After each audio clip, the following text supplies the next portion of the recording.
Son went missing at beach. 3 years later, dad spots him in a TV commercial. The laughter of children playing in the sand mixed with the rhythmic crashing of waves should have been soothing. For David Brooks, these sounds would forever trigger something else entirely: raw panic. "Ethan, stay where I can see you, buddy!" David called out to his 6-year-old son, who was busy constructing an elaborate sand castle just 20 feet away.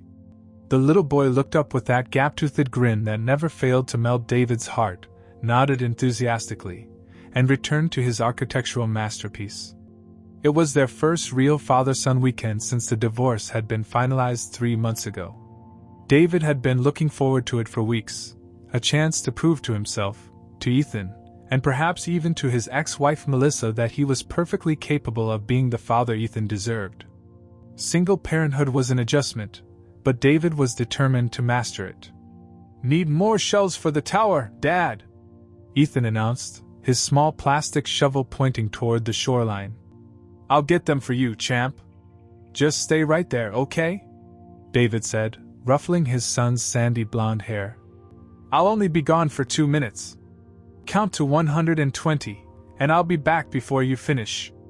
1, 2, 3. Ethan began counting loudly as David jogged toward the water's edge. The beach was crowded that Saturday, families spread across the sand like colorful confetti, teenagers playing volleyball, couples walking hand in hand along the shore. David bent down, selecting the perfect shells for Ethan's castle. A pretty spiral one. A flat, smooth one perfect for windows. A broken conch that would make a great drawbridge. His phone buzzed in his pocket, a text from his boss about Monday's presentation. Just a quick check and response, he thought. 30 seconds at most. When David looked up again, exactly 1 minute and 47 seconds later, his world collapsed. The small blue bucket and red shovel lay abandoned next to the half-finished sand castle. No gap-toothed smile. No sandy blonde hair.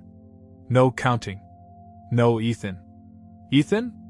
David called, his voice casual at first, assuming his son had simply wandered a few feet away.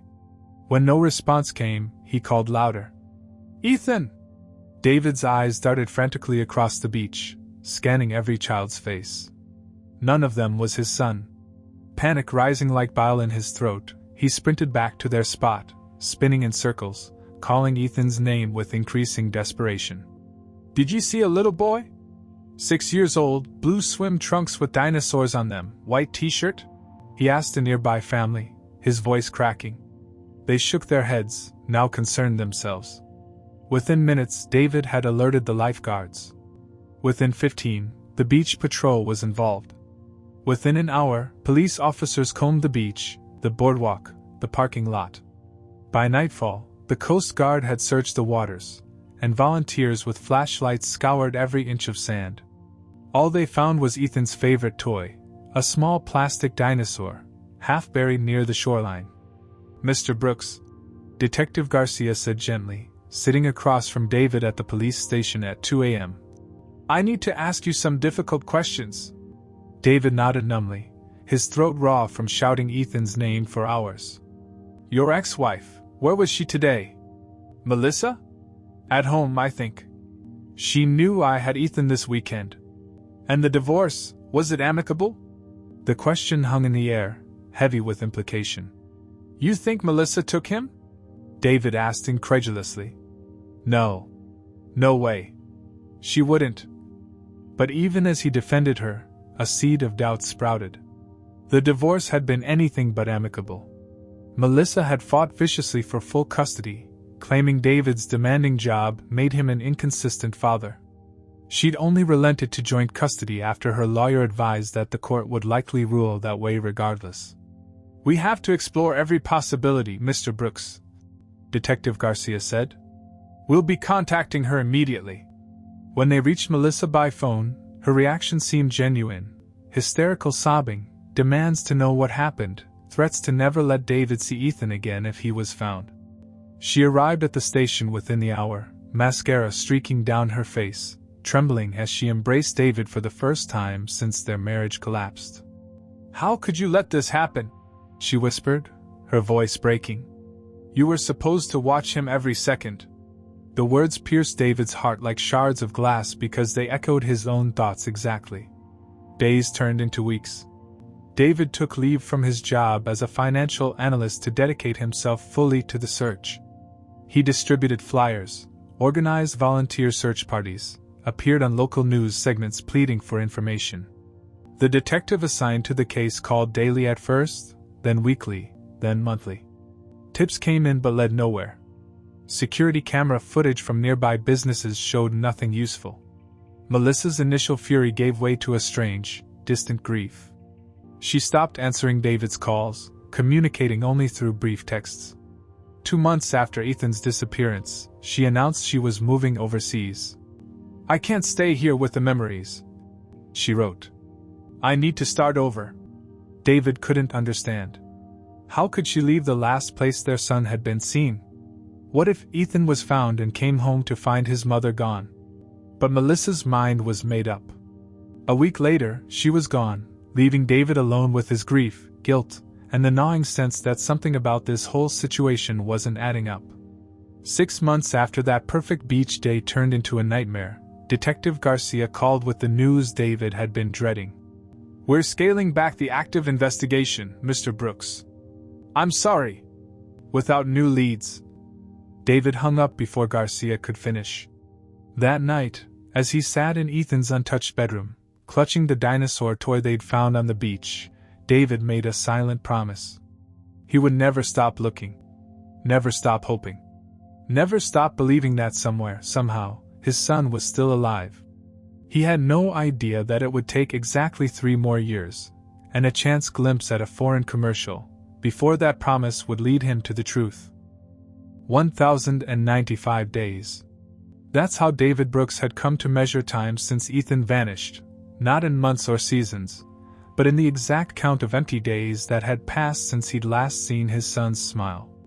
3 years of waking up each morning with that first cruel moment of forgetfulness, followed by the crushing remembrance that Ethan was gone. The once promising financial analyst was now barely holding on to his job. His boss had been understanding at first, compassionate leave, reduced hours, deadline extensions. But patience had its limits, even for a tragedy like this. "Look, David," his manager said during yet another performance review. "I can't keep making exceptions. The Hendricks account was our biggest client, and you missed 3 meetings in a row." David nodded mechanically. He couldn't explain that he'd spent those days following up on a potential sighting in a neighboring state that turned out to be another dead end. It was always another dead end. "I understand," he replied, though he didn't. How could anyone understand when his every waking thought was consumed by the same questions? Where is Ethan? Is he safe? Is he even alive? His apartment had become a shrine to absence.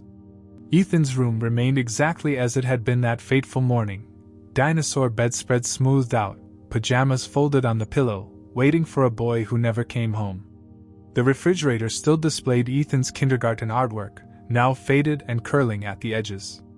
Friends had suggested that putting away these reminders might help David heal, but the thought of dismantling these traces of his son felt like giving up, like erasing him completely. Social invitations had dried up months ago. People didn't know what to say anymore, and David had nothing to offer in the way of light conversation. His parents called weekly from Florida, their voices heavy with a concern they tried to disguise as casual check-ins. "Have you thought about the support group the detective mentioned?" his mother would ask. "Maybe next week," David always answered, knowing he wouldn't go. Hearing other parents' stories of loss would only multiply his pain, not divide it. The only person who should have understood, Melissa, had vanished almost as completely as Ethan. Her overseas move had been sudden and thorough. She'd sold her house, changed her phone number, and deleted all social media accounts. David's attempts to contact her through mutual friends yielded only vague responses about her, starting fresh, in Europe somewhere. No one seemed to know exactly where, or they weren't telling him. Her complete severance bothered David in ways he couldn't articulate. Grief took many forms, he understood that, but something about her retreat felt less like mourning and more like flight. as if she were running from something more concrete than memories. He'd finally hired a private investigator 8 months after Ethan's disappearance, a former police detective named Morgan who specialized in missing persons cases. "Most parents in your situation cling to each other," Morgan had observed during their initial meeting. "The divorce complicates things, of course, but her complete withdrawal is unusual." Morgan had tracked Melissa to Paris initially, then lost her trail. The investigation consumed what remained of David's savings, with nothing to show but confirmation that Melissa had indeed left the country. "There's something else," Morgan told him during what would be their final meeting. "I pulled your phone records from the day Ethan disappeared." David's chest tightened. "And? Melissa called you 4 times while you were at the beach. You never answered." David's mouth went dry. "That's impossible. I never got any calls from her. The records don't lie. 4 calls starting 30 minutes before you reported Ethan missing." The revelation haunted David. Had Melissa been trying to warn him of something? Or, the thoughts slithered into his mind unbidden, had she been checking to make sure he was distracted? The theory was too terrible to contemplate, yet it took root like a poisonous weed. Why hadn't she mentioned those calls during the investigation? Why had she left the country so quickly? Why cut all contact? By the 3rd anniversary of Ethan's disappearance, David was a shell of his former self. He'd been demoted at work, his apartment was cluttered with case files and maps marked with possible sightings, and he'd lost touch with nearly everyone who had once been important in his life. That night, unable to sleep as usual, David mindlessly scrolled through his laptop, staring at old photos of Ethan. An ad popped up before a video. He nearly clicked skip automatically, but something caught his eye. A flash of a familiar smile. A gesture so achingly recognizable that David's heart nearly stopped. He rewound. Played it again. A luxury children's clothing commercial, filmed overseas. And there, modeling a tailored blue blazer, was a boy who looked exactly like what Ethan would look like now. Same cowlick in his hair. Same way of tilting his head when he smiled. And there, unmistakable, the tiny scar on his right eyebrow from when he'd fallen off his bike at age 4. David's hands trembled as he captured screenshots, his mind racing with impossible hope. The final frame showed the brand name and credits. Among them, in small white text, featuring Liam Stone. Liam. Not Ethan. But that scar couldn't be a coincidence. That smile couldn't be imitated. For the first time in 3 years, David felt something beyond grief. Determination surged through him like electricity. If this was Ethan, if somehow, impossibly, his son was alive and in Europe, nothing would stop him from finding out the truth. David didn't sleep that night. How could he? His fingers trembled as he replayed the commercial over and over, each viewing removing another layer of doubt. The boy in the crisp designer clothes was older, of course, 9 now instead of 6, but the resemblance was undeniable. The way he tucked his chin slightly when he smiled. The small nervous habit of running his thumb along his fingers when standing still. These weren't things that could be coincidental. And that scar, that tiny crescent moon above his right eyebrow from falling off his bike the summer before he disappeared, was like a signature written in flesh. Liam Stone, David whispered, the foreign name bitter on his tongue. Someone had renamed his son, reshaped his identity. Dawn found him surrounded by printouts of screenshots, his laptop open to the luxury brand's website, Petit Étoile, a high-end French children's clothing line that specialized in sophisticated everyday wear for discerning young gentlemen. Their latest campaign featured 5 children, including the charming young Liam, who had captured hearts across Europe. David's hands shook as he dialed Detective Garcia's number. "Mr. Brooks," Garcia answered, his voice thick with sleep. "It's 5:30 in the morning." "I found him," David said without preamble. "I found Ethan." There was a long pause. "David," Garcia finally said gently, using his first name for the first time in their long association. "We've been through this before. I know how badly you want." "No, you don't understand. It's him. In a commercial for a French clothing company. I'm looking at him right now. The detective's sigh was audible. Send me what you have. I'll look into it. David emailed everything, screenshots, links, his detailed notes on why he was certain this was Ethan. Then he called in sick to work and began his own investigation. The brand's website listed their head office in Paris. A call to their customer service line was met with polite but firm refusals to provide information about their child models. Their PR department didn't return his emails. Privacy concerns, a representative explained in accented English when he called a third time. We cannot discuss our young models with anyone except their legal guardians. Legal guardians. The words were like acid. David reached out to the modeling agency listed in the commercial credits, Petit Lumiere's talent agency. Their response was equally guarded. Without a legal mandate, they could not reveal the identity of a minor or his family. Please, David had begged during his final call. I'm his father. His real name is Ethan Brooks. He went missing 3 years ago. Monsieur, the woman on the phone had replied carefully. Liam Stone has been with our agency for over 2 years. His mother is well known to us. I suggest you speak with the police if you believe there is a case of mistaken identity. Mother. The words struck David like a physical blow. Detective Garcia called back 2 days later. I've reviewed everything, David. There's a resemblance, certainly, but it's not a resemblance. It's him. Even if you're right, this is now an international case. We need substantial evidence to involve Interpol, and facial similarity in a commercial isn't enough. What about the scar? What about his mannerisms? I'm sorry, but children can look similar. And if this boy is in Paris? Garcia didn't finish the thought, but David knew what he was implying. Paris, where Melissa had reportedly gone. That night, David used his credit card to book a flight to Paris.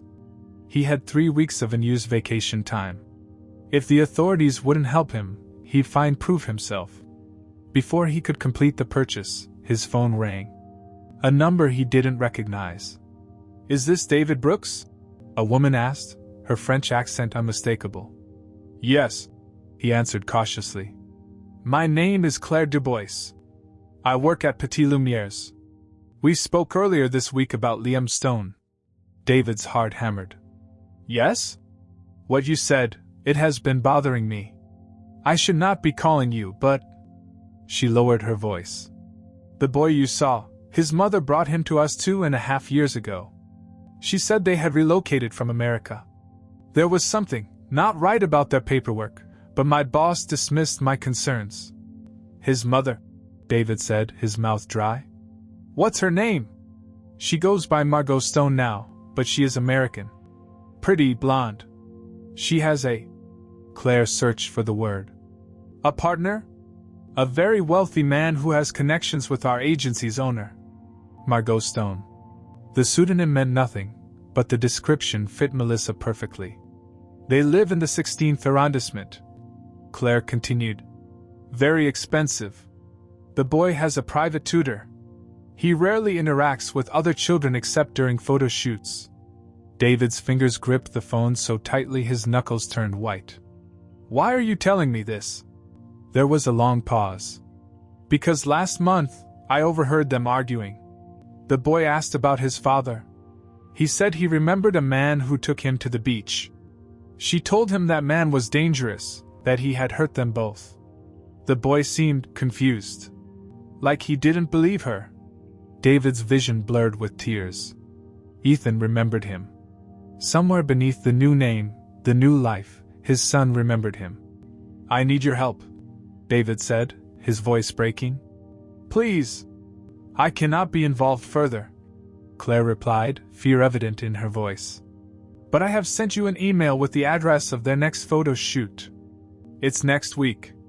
After that, I believe they are leaving France. The call ended. David's email pinged with a new message containing an address and a date. 6 days. He had 6 days to get to Paris and find his son before he disappeared again, perhaps forever this time. The studio where the photo shoot was taking place occupied the upper floor of a renovated textile factory in Paris's fashionable Marais district. David watched from across the street, his heart pounding so hard he could barely breathe. After a sleepless overnight flight and 2 days of anxious preparation, the moment had arrived. Through the large windows, he could see the activity inside, lights being adjusted, racks of clothing wheeled around, adults in black moving purposefully between setups. And then he saw him, Ethan, dressed in a sailor-inspired outfit, being guided to a mark on the floor. David's legs nearly gave out. It was one thing to see his son in a commercial, another entirely to see him in the flesh after 3 years of agony. A woman approached Ethan, kneeling to adjust his collar. Even from this distance, David recognized Melissa. Her hair was different, shorter, lighter, but her movements were unmistakable. Beside her stood a tall man in an expensive suit, his hand possessively on her shoulder. David's attorney, Jerome Beaumont, placed a steadying hand on his arm. "Remember the plan," he cautioned. "We're here to document, not confront. If we cause a scene, they'll disappear again, and next time we might not find them." David had found Jerome through a frantic search for international custody attorneys with experience in parental abduction cases. The Frenchman's fees were steep, but his reputation was stellar, and he had connections with both French authorities and Interpol. "She changed their identities," David whispered, watching Melissa laugh with the photographer. "How can she just erase our entire life like that?" "It happens more often than you'd think," Jerome replied grimly. "And it wouldn't be the first time someone used the modeling industry to hide a child in plain sight. The photos are public, but the personal details are private." Their surveillance continued until late afternoon when the shoot ended. David and Jerome followed at a careful distance as Melissa, her partner, and Ethan entered a chauffeured car. The vehicle wound through Paris's elegant streets to a limestone apartment building with wrought iron balconies in the exclusive 16th arrondissement. "This confirms their residence," Jerome said, snapping photos discreetly. "Now we proceed with the legal work." The next 3 weeks unfolded in a blur of depositions, court filings, and agonizing waiting. Jerome assembled a formidable case, documented proof of Ethan's identity through birth records and medical files that matched the distinguishing scar, evidence of Melissa's fraud in reporting Ethan missing while orchestrating his disappearance, immigration records showing her entry to France with a child 3 weeks after Ethan vanished. What they couldn't have anticipated was the counterattack. "She's claiming you were abusive," Jerome informed David, scanning the legal response from Melissa's attorneys. "She says she fled for their safety, that you had violent episodes, that Ethan was afraid of you." "That's insane," David said, his voice breaking. "I know," Jerome interrupted gently. "But this is a common tactic. She's hired Dubois and Mercier. They're known for aggressive international custody cases. They'll try to paint you as unstable, dangerous, unfit. Your 3 years of job problems, therapy, and obsessive searching will be twisted to support their narrative." The French court appointed a child psychologist to interview Ethan, now responding only to Liam, to assess his well-being and memories.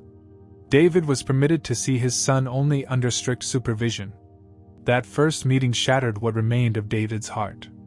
Ethan, taller and more poised than the 6-year-old he remembered, regarded him with cautious confusion.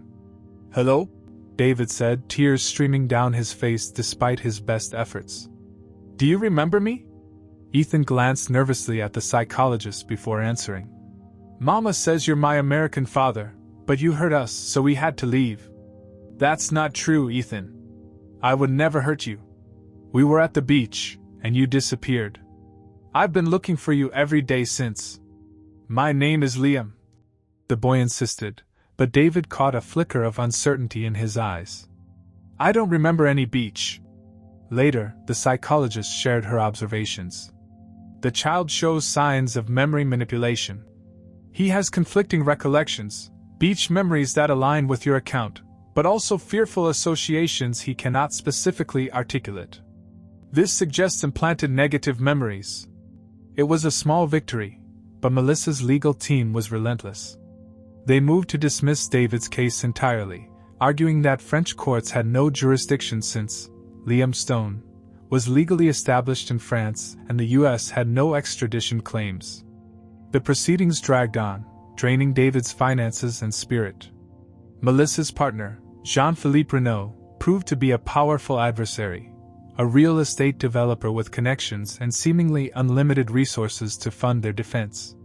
What kept David going were the brief, supervised visits with Ethan. With each meeting, small cracks appeared in the wall Melissa had built. Ethan asked questions about the beach, about his old room, about the dinosaur toy found in the sand. "I dreamed about that toy," he admitted during their fourth visit. "A green T-Rex. Did I really have one?" "You carried it everywhere," David told him, hope flaring. "You named him Chomper."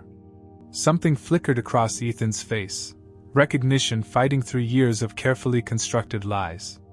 That night, Jerome called with unexpected news. "They're planning to flee. My source says they've booked flights to Singapore next week. We need to move fast." "How?" "The court hasn't ruled yet." "We're going to the media," Jerome said firmly. "It's risky, but it might be our only chance to prevent them from disappearing again." The decision would change everything, exposing Melissa's deception to the world, but also subjecting Ethan to the harsh spotlight of public opinion. As David weighed the impossible choice, he realized this wasn't just about his right to his son anymore. It was about Ethan's right to the truth. The media strategy was risky but effective. Jerome had connections at Le Monde, and within 48 hours, the story broke internationally.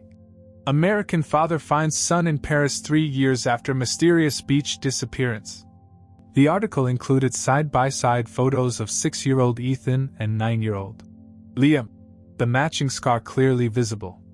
David braced himself for the fallout. What he hadn't expected was the anonymous package delivered to his Paris hotel room the day after the story broke. Inside was a USB drive and a handwritten note. "I worked for Renaud Developments for 3 years. What was done to you was wrong." With shaking hands, David plugged the drive into his laptop. It contained dozens of emails between Melissa and Jean-Philippe Renaud dating back to 8 months before Ethan's disappearance. The correspondence revealed a methodically planned escape, discussions about identity changes, offshore accounts, even coaching on how to report a child missing without suspicion falling on the reporting parent. "My ex is completely wrapped up in his career," Melissa had written. "He'll be distracted enough that we can make this work. Once we're settled in Paris, we can finally be together properly." David read the emails 3 times, nausea building with each pass. The beach trip hadn't been a random weekend. Melissa had suggested it specifically because the crowded location would make a disappearance plausible. She had called him repeatedly that day to ensure he was distracted when it happened. "I've arranged everything with our friend at the beach," one email read. "He'll meet Ethan at the designated spot when you text. The boat will be waiting." Most damning was an email dated just 2 weeks before the disappearance. "He is excited about our adventure game. He thinks we're surprising Daddy. I feel terrible lying to him, but once we're settled, he'll adjust. Children are resilient." Jerome arrived an hour later, his expression grim as he reviewed the evidence. "This changes everything," he said, already typing an urgent message to the judge. "This proves premeditation, conspiracy, and fraud." By evening, the emails had been authenticated and submitted to the court. An emergency hearing was scheduled for the following morning. Melissa's carefully constructed world began collapsing around her. Jean-Philippe, ever the pragmatist, distanced himself immediately. His attorney issued a statement claiming he had been misled about the circumstances and was shocked by these revelations. "Your son asked for you," the court-appointed psychologist told David the next morning. "The media coverage has triggered memories. He asked me why his mother told him you were dangerous when you don't seem dangerous in the photographs." The judge ordered another supervised meeting before the emergency hearing. When David entered the conference room, Ethan was sitting alone, clutching something in his hand. "Is this real?" the boy asked without preamble, holding out a creased photograph. Ethan at age 5, sitting on David's shoulders at a zoo, both of them beaming at the camera. "Yes," David answered, his throat tight. "That's from the day we saw the pandas. You said they looked like teddy bears wearing Batman masks." Ethan's eyes widened. "I remember that," he whispered. "Mom said I made it up." "You didn't make it up. None of it was made up." Ethan studied David's face, searching for truth. "Did you really look for me the whole time?" "Every single day," David said, tears spilling down his cheeks. "I never stopped." The boy's carefully constructed world was unraveling, years of manipulated memories colliding with fragments of truth. "Why did she take me away?" he asked, his voice small. David chose his words carefully. "Your mother made some mistakes. She thought she was doing the right thing, but she wasn't honest with either of us. She said we had to hide from you because you were angry all the time. But I don't remember you being angry. I was never angry with you, Ethan. Never." The boy flinched slightly at his real name. "That's what she calls me when she thinks I'm asleep," he admitted. "Sometimes she forgets and almost says it." When the emergency hearing began, the courtroom was packed. Melissa arrived flanked by her legal team, her elegant composure now brittle and forced. Jean-Philippe was conspicuously absent. The evidence was overwhelming. The judge reviewed the emails, the testimony from the psychologist, and the documentation of Melissa's elaborate fraud, falsified death certificate for Ethan in America, forged birth records for Liam in France, even a manipulated history of medical visits to establish a paper trail. Under the Hague Convention on International Child Abduction, this court has no choice but to recognize the father's custody rights. The judge announced. The child will be placed in Mr. Brooks' temporary custody while criminal charges against Mrs. Brooks are considered. Melissa's composure shattered. "You don't understand," she shouted, lunging toward David. "He never paid attention to either of us. He was always working, always distracted. We deserve better." As security restrained her, Melissa locked eyes with David. "You won on a technicality," she hissed. "But he's been my son, only mine, for 3 years. He barely remembers you." The venom in her voice confirmed what David had suspected since finding those emails. This had never been about Ethan's well-being. It had been about possession, punishment, and control. Outside the courthouse, reporters swarmed, cameras flashing. In the chaos, David felt a small hand slip into his. Ethan looked up at him, overwhelmed but determined. "Can we go home now?" he asked quietly. Home. The word held so much hope and uncertainty. The battle was won, but the longer, more delicate struggle to rebuild their relationship was just beginning. The flight back to America was quiet. Ethan slept for most of it, exhausted by the emotional turmoil of the past weeks. David watched his son breathe, still unable to believe that after 3 years of emptiness, they were finally together again. The victory felt surreal, fragile, as if Ethan might vanish again if David closed his eyes too long. Adjusting to their new reality proved challenging in ways David hadn't anticipated. Their first night home, Ethan stood in his bedroom doorway, staring at the shrine-like preservation of his 6-year-old life. "It's different than I remember," he said softly. "We can change it," David offered immediately. "Get new things. Whatever you want." Ethan shook his head. "No. I like that you kept it the same." He picked up the small dinosaur toy, the one found on the beach, which David had placed on the pillow. "I miss Chomper." The admission was small but significant, an acknowledgement of his true past, his true self. The legal aftermath was messy and public. Melissa was extradited back to the United States to face charges of custodial interference, fraud, filing a false police report, and a host of other crimes related to Ethan's abduction. Jean-Philippe Renaud escaped criminal charges by cooperating with authorities, though his reputation and business suffered severely. More difficult were the whispers that followed David and Ethan everywhere, the stares in grocery stores, the hushed conversations that stopped when they walked into restaurants. The story had captured international attention, turning their private trauma into public spectacle. "Why do people keep looking at us?" Ethan asked one afternoon at the park. They know our story, David replied carefully. But they don't really know us.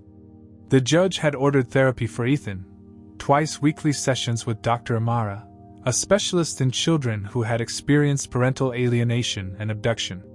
David attended separate sessions, learning how to support his son through the complex process of psychological recovery. He's angry, Dr. Amara explained during one consultation. Not just at Melissa, but at you too. Me? David was stunned. But I didn't do anything wrong. In his mind, you didn't find him for 3 years. Children don't understand the complexities of international abduction. They just know a parent was missing from their life. The insight was painful but necessary. It helped David understand the moments when Ethan would withdraw, when resentment would flash across his young face.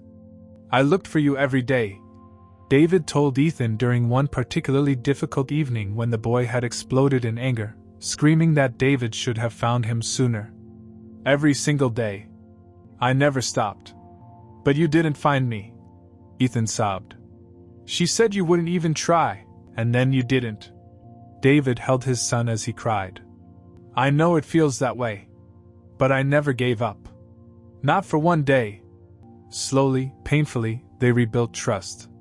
David took a leave of absence from work to focus entirely on Ethan's recovery. They established new routines together, created new memories to layer over the traumatic ones.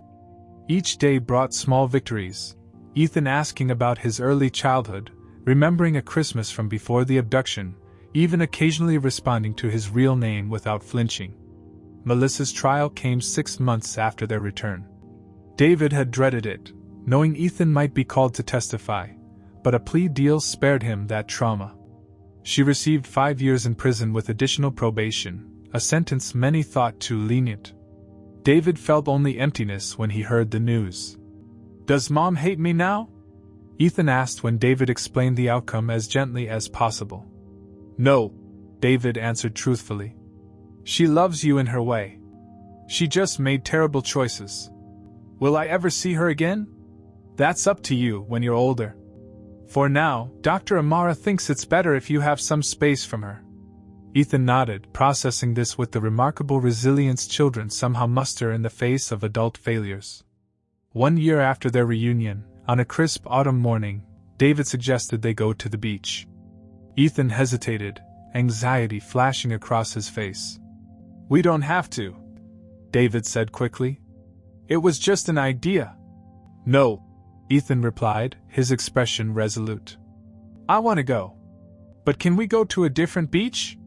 Not the same one? They drove to a quiet stretch of shoreline an hour from their home.